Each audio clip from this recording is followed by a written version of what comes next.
Okay mga ka-TH, so dito tayo nag-test dig sa small deposit passageway yan, bato, tapos not movable yan. Then dito natin makikita itong parang pato. Ayan, pato yan, marker yan Tapos itong C na may dot, sukat niyan is 21 inches. So possible lang tinatarget niyan yung load doon. So possible din na indication siya ng lalim dito. So 21 feet targeting.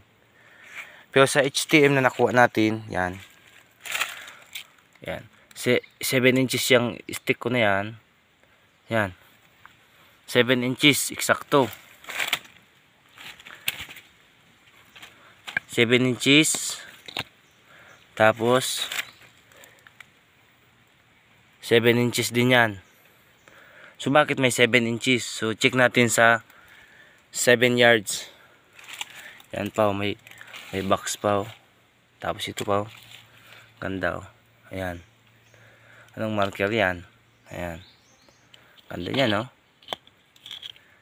Yan, para siyang mushroom. So check natin, baka may bomba tayo madaanan. So sana wala naman, pero double check tayo, ingat tayo. Tapos may pointer. Ayan, para siyang pentagon. Ayan, pero yung tulis niya is nakaturo dyan. Din itong bato is pagong. Ng mata niya is metal element. Ayan, metal element. Dito lang sa dahil may lock na siya sa 135 dito, tapos dyan halos 3 feet lang target. Then may lock din siya sa south. Ayan, far elements. Then may lock din siya sa 45, yung bato na yan. Lock din yan ng load dyan. Ito yan. So galing dyan sa mata ng pagong, target natin is, dahil metal element yan, pa west tayo. So dito, yan, west. Yan, dito ang target. Tapos ito naman, triangle, pero slash yan na may dot, sagger inside the hole. So bana tayo ng 315. So spot dito. May M yan, litang M yan, M yan, M code 4. So target tayo dito sa code 6. Then lock tayo sa 225 degree. Dito yon, 225 degree. So yung ulo ng pagong, pinaka-fulcrum point dyan. Tapos lock tayo sa Jewes. Galing dito Jewes. Doon nakuhanan ko ng may litrang D. So lock tayo ng 315 degree. 315 degree. Yung bato na yun doon. So galing naman doon sa box marker doon, 120 degrees to. Back azimuth 120 degrees. So azimuth natin 300 degrees.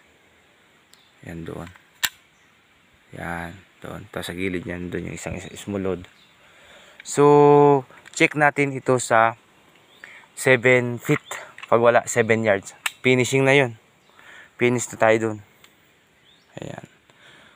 Pagong siya, nakalabas na yung ulo. Tapos dilat yung mata niya dito. Tapos yung mata niya is naka-metal element.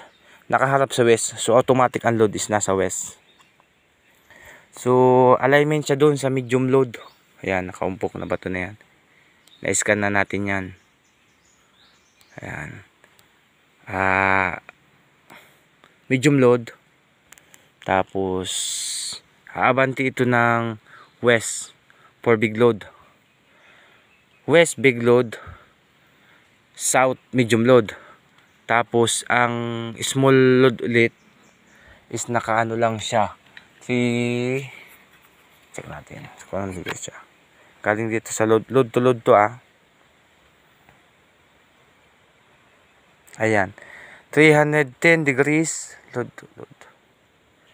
300 load to load na to 310 degrees. Ayan, load to load. 310 degrees. Yan. Yung bato na yan. Ayan. Yan. Bato na yan nilagay ko dyan. So, ayan yung isang load. So, big load west. Medium load south. Then, 310 degrees small load. Subali 4. Pangapat itong pinaka maliit.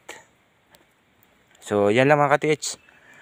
Sana ay may natutunan kayo sa aking vlog. At God bless. Bansay.